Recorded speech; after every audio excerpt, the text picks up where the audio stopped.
మార్పుల గురించి రాజ్యాంగాన్ని మార్చే విధానం గురించి వారిని అపాయింట్ చేసి 2002లో 10 మందితో కూడుకున్న జడ్జిలందరూ కలిసి నివేదిక ఇచ్చారు. అది ఇప్పుడు కనిపించడం లేదు. First point. సెకండ్ పాయింట్, 1925లో రాష్ట్రీయ స్వయం సేవక్ సంఘ్ మొదలుపెట్టినప్పుడు డాక్టర్ కేశవరావు బలిరామ్ హెగ్డేవర్ గారు స్వతంత్రం కోసం కొట్లేవాడు చాలామంది ఉన్నారు. హిందువుల యొక్క హక్కుల కోసం, హిందూ సమాజం కోసం పనిచేసే వాళ్ళు లేరు. అందుకోసమే నేను ఆర్ఎస్ఎస్ను ప్రారంభిస్తున్నా. 100 సంవత్సరాల లోపల ఈ దేశాన్ని హిందూ దేశంగా ప్రకటించే విధానాన్ని కార్యాచరణ తీసుకొని ముందుకెళ్తామని వారు మొదలుపెట్టినారు. ఆ రోజు ఆ 100 సంవత్సరాలు 2025 ఇప్పుడు పూర్తి కాబోతుంది. వారి తర్వాత బాధ్యతలు తీసుకున్న గోల్వాల్కర్ గారు రాసిన రచనలు మీరు అందరు చదివినారు. బంచ్ ఆఫ్ థాట్స్ కాకపోతే ఇతర విషయాలు. వారు రిజర్వేషన్లను వ్యతిరేకిస్తూ స్పష్టమైన విధానాన్ని మాట్లాడినరు, రాసిండ్రు. ఈరోజు అన్ని రాజకీయ పార్టీలు అవి మదర్ ఆర్గనైజేషన్స్, వాటికి ఫ్రంటల్. ఇప్పుడు కాంగ్రెస్ పార్టీ ఉందనుకోండి, ఐఎన్సీ ఈజ్ మదర్ ఆర్గనైజేషన్. మాకు యూత్ కాంగ్రెస్ కావచ్చు, ఎన్ఎస్యుఐ కావచ్చు, మహిళా కాంగ్రెస్ కావచ్చు, ఐఎన్టీయూసీ కావచ్చు, ఇవన్నీ మా ఫ్రంటల్స్. మిగతా రాజకీయ పార్టీలు కూడా రాజకీయ పార్టీలే మెయిన్ ఆర్గనైజేషన్స్, మిగతా ఇవన్నీ ఫ్రంటల్స్.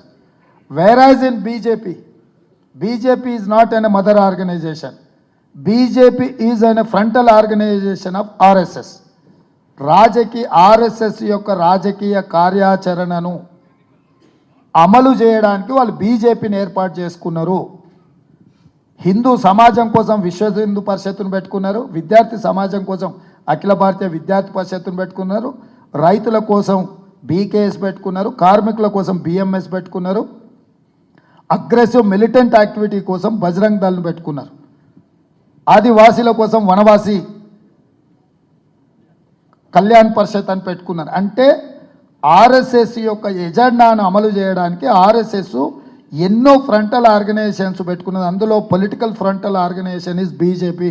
3 talaq, 370 article, citizen amendment act, uniform civil code, వీటన్నిటిని కూడా ఆర్ఎస్ఎస్ ఎజెండాలో ఉన్న వాటిని పూర్తి చేసిండ్రు. ఇప్పుడు మిగిలిన రెండు. ఒకటి రాజ్యాంగాన్ని మార్చడము, 2 రిజర్వేషన్లు రద్దు చేయడం.